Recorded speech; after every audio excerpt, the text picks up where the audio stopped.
السلام علیکم ورحمۃ اللہ وبرکاتہ۔ آج کی بات ہے خوف خدا۔ اپنی میت کو جلانے کی وصیت کرنے والے شخص کا قصہ۔ حضرت ابو سعید خدری رضی اللہ تعالی عنہ روایت کرتے ہیں، حضور اکرم صلی اللہ علیہ وآلہ وسلم نے بیان فرمایا کہ پہلے زمانہ میں ایک آدمی کو اللہ تعالیٰ نے بہت زیادہ مال و دولت عطا کیا۔ جب اس کے موت کا وقت آیا تو اس نے اپنے بیٹوں سے کہا، تمہاری اپنے والد کے متعلق کیا رائے ہے؟ بیٹوں نے کہا، آپ بہترین والد ہیں۔ اس شخص نے کہا، میں نے کبھی کوئی نیک کام نہیں کیا۔ جب میں مر جاؤں تو مجھے جلا دینا، پھر مجھے پیس دینا، پھر تیز ہوا کے دن مجھے میری راکھ کو بکھیر دینا۔ لہذا اس کے بیٹوں نے ایسا ہی کیا۔ اللہ تعالیٰ نے اسے جمع کیا اور اس سے پوچھا، تجھے کس چیز نے ایسا کرنے پر ابھارا؟ اس نے عرض کیا، تیرے خوف نے۔ پھر اللہ تعالیٰ نے اسے اپنی رحمت عطا کر دی، یعنی اسے معاف کر دیا۔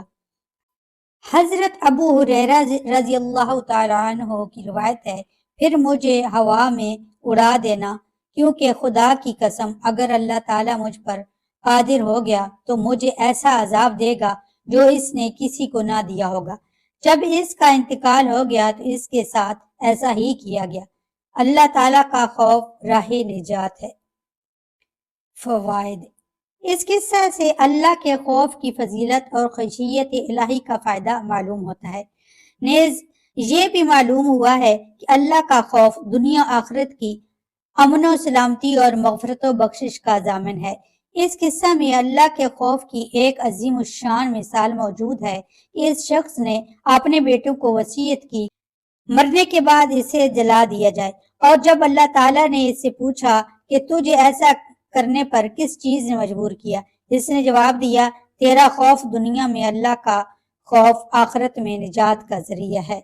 جیسا کہ اللہ تعالیٰ کا ارشاد ہے سورۃ طور میں آیت نمبر 25-28، اور ایک دوسرے کی طرف رخ کر کے آپس میں گفتگو کریں گے، کہیں گے کہ اس سے پہلے ہم اپنے گھر میں خدا سے ڈرتے رہتے تھے، تو خدا نے ہم پر احسان فرمایا اور ہمیں عذاب سے بچا لیا۔